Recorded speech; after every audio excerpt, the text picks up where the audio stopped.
வணக்கம் நேயர்களே, வாழ்க வளமுடன். இப்போ பயனுள்ள பதிவு நிகழ்ச்சியில் உங்களை வரவேற்பதில் மகிழ்ச்சி அடைகிறேன். இன்று இந்த பயனுள்ள தகவல் உங்களுக்கு பிடிச்சிருந்ததுன்னா சப்ஸ்கிரைப் பண்ணுங்கள்.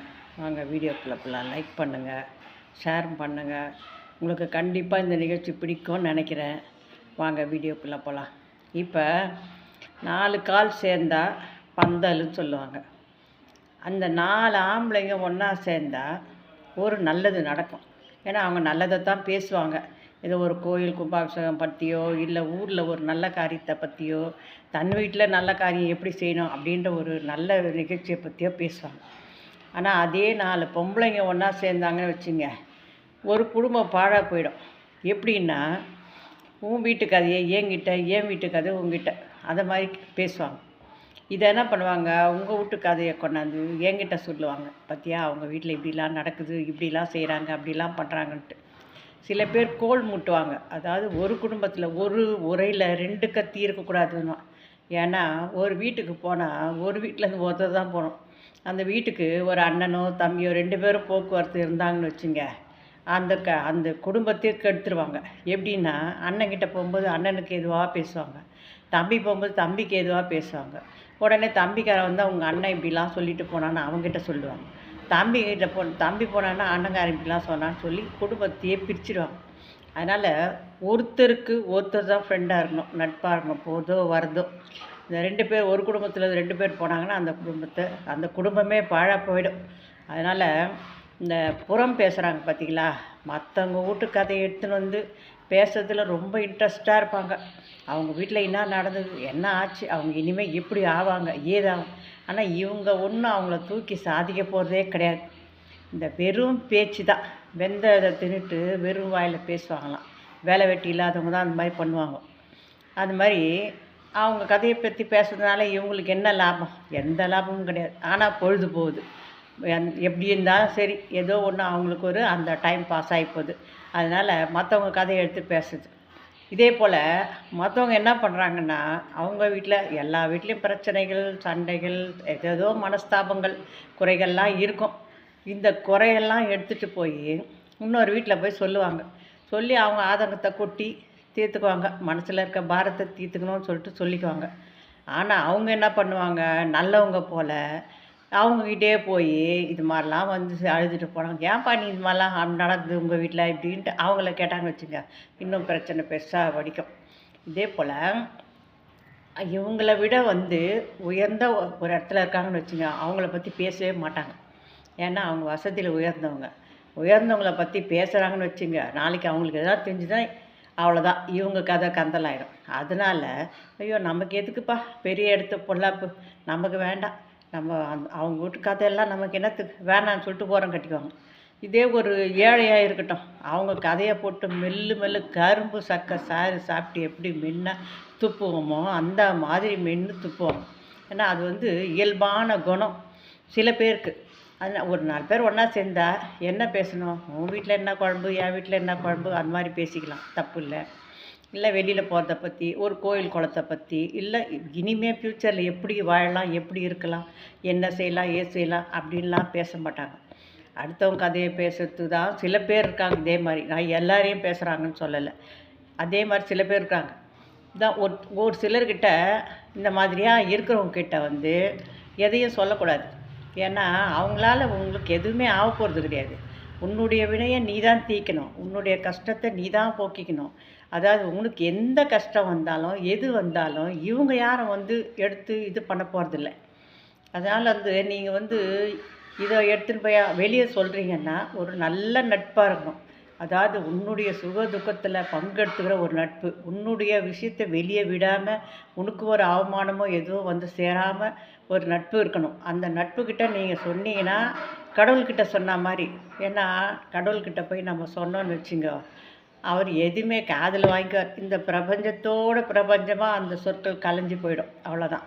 அவர் ஏற்றுக்குவார். அதே போல் நிறைய பேர் இருக்காங்க, மற்றவங்க விஷயத்தில் தலையிடவே மாட்டாங்க. அவங்கக்கிட்ட நீங்கள் போய் சொன்னீங்கன்னா அவங்க அப்படியே உள் வாங்கிக்கினா அதை கம்மி பேசாமல் எழுந்து போயிடுவாங்க. அவங்க எதையும் அந்த மாதிரி ஆள்கிட்ட நீங்கள் சொல்லி உங்களுடைய ஆதங்கத்தை கொட்டி தீர்த்துக்கிட்டிங்கன்னா அது பரவாயில்ல. ஆனால் இந்த கோல் மூட்டுறவங்கக்கிட்ட மட்டும் கொஞ்சம் ஜாக்கிரதையாக ஒரு 2 அடி தள்ளியே இருக்கணும். வேண்டாம் அவங்கக்கிட்ட. இதுவும் கடந்து போகும், இந்த பிரச்சனையும் கடந்து போகும். கடந்து போவதில்லை. அவங்கவுங்க வீட்டில் எந்த பிரச்சனையும் இல்லாத மனுஷன் யாருமே கிடையாது. எல்லாமே இருக்குது. எல்லா வீட்லேயும் பிரச்சனைன்னு ஒன்று இருந்துட்டு தான் இருக்குது. ஆனால் அதெல்லாம் அவங்களுக்கு பெருசாக தெரியாது. அவங்க கண்ணுக்கு அந்த இதுவே தெரியாது. அதெல்லாம் மறந்துட்டு அடுத்தவங்க வீட்டு கதையை பேசுவாங்க. இதுதான் புறம் பேசுறதுன்னு சொல்கிறது. சும்மா இல்லாமல் புறம் பேசுறது. அதாவது புறம் தூய்மை நீரால் அமையும், அகம் தூய்மை வாய்மையால் காணப்படணுமா. அந்த மாதிரி நம்ம புறம் தூய்மைனா மேலே இருக்கிற அழுக்கெல்லாம் சோப்பு போட்டு தேய்ச்சி நல்லா குளிச்சிட்டோம்னா உடம்பு மேலே இருக்க அழுக்கெல்லாம் நல்லா போயிடும். இந்த மனசில் இருக்க அழுக்கு இருக்குது பார்த்தீங்களா, இது எப்படி தேய்ச்சி குளிக்கிறது? இதெல்லாம் முடியாது. இது மாதிரி சொல்கிறது எல்லாமே ஒரு அழுக்கு தான். அடுத்தவனை பற்றி கெட்டதாக நினைக்கிறதோ, அடுத்தவன் குடும்பம் எப்படி அழிஞ்சு போகுமோன்னு பார்க்குறதோ, இல்லை அடுத்தவன் எப்படி இருக்கிறான், எப்படி வாழறான், இப்படிலாம் இருக்கிறான், ஐயோ என்ன அப்படின்னு நினைக்கிறதெல்லாம் குற்றம்தான். அதுவும் ஒரு அழுக்கு தான். மனசுக்குள்ளே இந்த அழுக்கை நம்ம வளரவே விடக்கூடாது. ஏன்னா இதை போய் இறைவன் தான் அவருடைய அந்த கடவுளுடைய ஒரு வழிபாடு, ஒரு நல்ல ஒழுக்கம், நல்ல நேர்மை, நல்ல சிந்தனை, நல்ல குணங்கள், இதை மாதிரிலாம் ஆன்மீக தியானம், யோகா இது மாதிரிலாம் இருக்கும்போது நமக்கு இந்த மாதிரி எண்ணத்துலலாம் நாட்டம் போகாது. நமக்கு நல்ல சிந்தனையே தோணும். போட்டோம், அவங்க வீடு, அவங்க பிரச்சனை, அவங்க எப்படியோ போகிறாங்க வராங்க, நமக்கு என்ன அதை பற்றி, அது மாதிரி அந்த மாதிரி ஒரு நல்ல எண்ணங்கள் நம்மளுக்கு தோன்றும். அதுக்காக இறை வழிபாடு முக்கியம். காலையில் தூங்கி எழுந்தோடனே சூரிய நமஸ்காரம் செஞ்சோம்னா எழுந்து வரும்போதே கடவுளே இன்றைக்கி பொழுது நல்லபடியாக போகணும், நல்லா விடியணும், எந்த தொந்தரவு தொல்லைகளும் இருக்கக்கூடாது, எந்த கஷ்டமெல்லாம் சந்தோஷமாக இருக்கணும், அதுக்காக நான் உனக்கு நன்றி சொல்லணும். காலையில் சூரிய உதயனை பார்த்தா ஆயுள் அதிகரிக்கும், அப்படி நோய் இல்லா வாழ்க்கையை அவர் கொடுப்பார். அதே போல் ஞாயிற்றுக்கிழமையில் சூரியனை போய் நம்ம கோதுமை வச்சு வழிபட்டு கோதுமையை வச்சு 4 பேருக்கு தானம் கொடுத்தா நமக்கு ஆயுள் நல்லாயிருக்கும், பிரச்சனைகள் தொந்தரவு தொல்லைகள்லாம் நீங்கி நல்லாயிருக்கும். இப்போ நம்ம நல்லதே நினைக்கணும், அப்போ தான் நல்லதே நடக்கும். இந்த மாதிரியான அடுத்தவன் கெட்டு போயிடானே நம்ம நினைக்கூடாது. நல்லா இருக்கணும், அவன் நமக்கு தப்பு தீங்கே செஞ்சாலும் அவன் நல்லா இருக்க போட்டோம் அப்படின்னு விட்டு போகிற குணம் யாருக்கு இருக்கோ அவங்கெல்லாம் வாழ்க்கையில் மென்மேலும் சிறப்பாகவும் உயர்வாகவும் வளர்கிறதுக்கு வாய்ப்பு உண்டு. மற்ற விஷயத்தில் தலையிடாத வரைக்கும் நாமும் நல்லவங்க தான். எதுக்கு நமக்கு மற்றவங்க விஷயமே தேவையில்லை.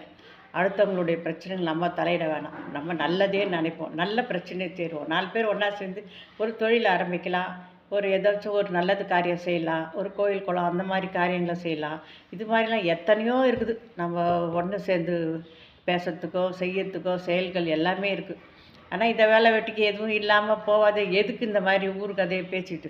அது மாதிரி இந்த பிரச்சனைகள் இருக்கிறவங்கெல்லாம் வெளியில் சொல்லிக்காதீங்க.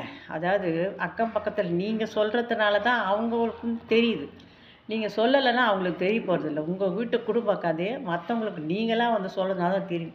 இல்லை வீட்டுக்குள்ளேயே நடந்தாலும் அவங்க என்னன்னு கேட்டாலும் ஒன்றும் இல்லை, அவ்வளோதான், எதுவும் கிடையாது, நல்லதாக இருக்கும், ஒன்றும் இல்லை அப்படின்ட்டா அவங்களுக்கு தெரிய போகிறதில்ல. எந்த பிரச்சனையும் யாரும் தீர்த்து வைக்க போகிறதில்ல.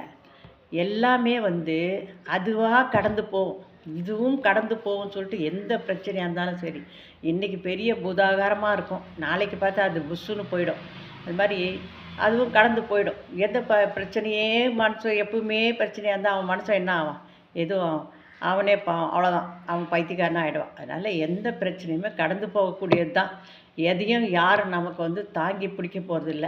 நமக்கு நாம் தான் துணிவாக இருக்கணும், நமக்கு நம்ம தான் தைரியசாலியாக இருக்கணும். மற்றவனை பற்றி நம்ம கவலைப்பட வேண்டிய வேலையே கிடையாது. மற்றவங்க நினைக்கிறானே அப்படி செய்கிறானே கிடையாது.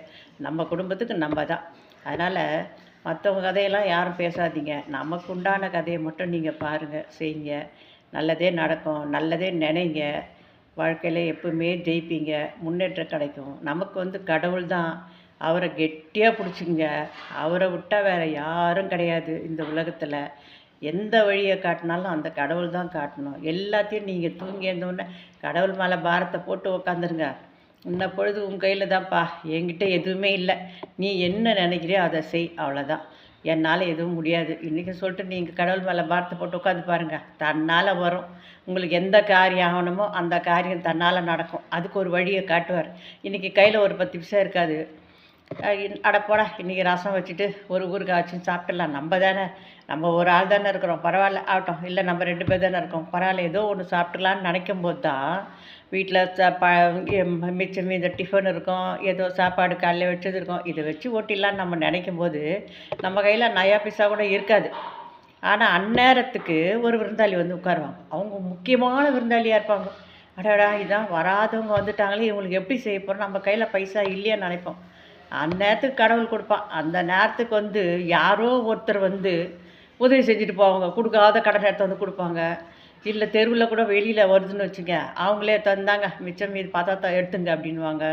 இந்த அன்னைக்கு தடபுடலாகவே விருந்து நடத்தும். இதெல்லாம் யாரால? ஆண்டவன் சித்தம். நம்ம கையில் ஒன்றும் இல்லை. நம்ம நினைக்கிறோம், முடிக்கிறவன் அவன்தான். நம்ம எதை நினச்சாலும் நம்ம கையில் எதுவுமே இல்லை. நம்ம நினைக்க வேண்டியது தான், நம்ம முடிக்க வேண்டியது அவன்தான். நீ எந்த கணக்கு போட்டாலும் சரி, அவன் கணக்குன்னு ஒன்று இருக்குது, நம்ம கணக்குக்கும் அவன் கணக்குக்கும் ஒத்து வரணும். இது ரெண்டும் ஒத்து வந்தால் தான் நம்ம வாழ்க்கை. இல்லை அவன் இந்த கணக்கு தான் போட்டிருக்கான்னா அந்த கணக்கு தான் நடக்கும். இந்த நமக்கு அதை என்ன நினைக்கிறோம், நம்ம கர்மாவாக நினச்சின்னு போகணும். முன்ன ஜென்மத்தில் செஞ்ச பாவம்பா, அதுதான்ப்பா இப்போ நம்மளுக்கு வந்து நிற்கிது. என்ன செய்யுது, என்ன பாவம், சில பேர் சொல்லுவாங்க என்ன பாவம் செஞ்சனோ தெரிலப்பா, இது மாதிரிலாம் அவஸ்தைப்படுறேன், இவ்வளோலாம் கஷ்டப்படுறேன், எப்போ தான் அப்படி இல்லை. நீங்கள் கடவுள் வழிபாடு பண்ண பண்ண உங்களுக்கு தன்னால் அந்த பிரச்சனைகள் ரொம்ப குறைய ஆரம்பிக்கும். வெயிலில் போனால் கொடையை தான் பிடிக்கிறோம் மேலே, வேறு என்ன வெயிலுக்கு என்ன பிடிக்கிறோம், கொடை தான் பிடிக்கிறோம். அந்த சின்ன கொடை வந்து அவ்வளோ வெயில் நம்ம மேலே படுறது தாங்குது இல்லையா? அதை போல தான் நம்ம வழிபாடும். நமக்கு தலையில் சுட்டெரிக்கிற வெயில் நல்ல இதுவாக இருந்தாலும் நீங்கள் கொடை பிடிக்கிற மாதிரி இறைவன் சன்னதிக்கு போனால் அந்த கொடை பிடிச்சா அந்த கொடையில் எவ்வளோ நமக்கு ஒரு பாதுகாப்பு தருமோ அந்த பாதுகாப்பை இறைவன் நம்மளுக்கு கண்டிப்பாக தருவார். அதனால் நீங்கள் வந்து கடவுளை தான் நம்ம சரணாகதி அடையணும். நம்ம மற்றவங்கள பற்றிலாம் நமக்கு எந்த கவலையும் இல்லை. இந்த நிகழ்ச்சி உங்களுக்கு பிடிச்சிருக்கோன்னு நினைக்கிறேன். நீங்கள் பிடிச்சி இருந்ததுன்னா ஒரு சப்ஸ்கிரைப் பண்ணுங்கள், கமெண்ட்டும் பண்ணுங்கள். ஏன்னா கமெண்ட்டு நீங்கள் பேசுனீங்கன்னா எனக்கு வந்து தெரியும் என்ன என்னோட நிகழ்ச்சி பிடிச்சிருக்குதா உங்களுக்கு, இல்லையா, நீங்கள் லைக் பண்ணுறீங்களா இல்லையானது எனக்கும் தெரியணும்ல. அதனால் ஏதோ ஒரு கமெண்ட்டு பண்ணுங்கள், நல்லா இருக்குது நல்லா இல்லை அப்படின்னு சொல்லிட்டு சொல்லுங்கள், எனக்கும் சந்தோஷமாக இருக்கும். நன்றி, வணக்கம், வாழ்க வளமுடன்.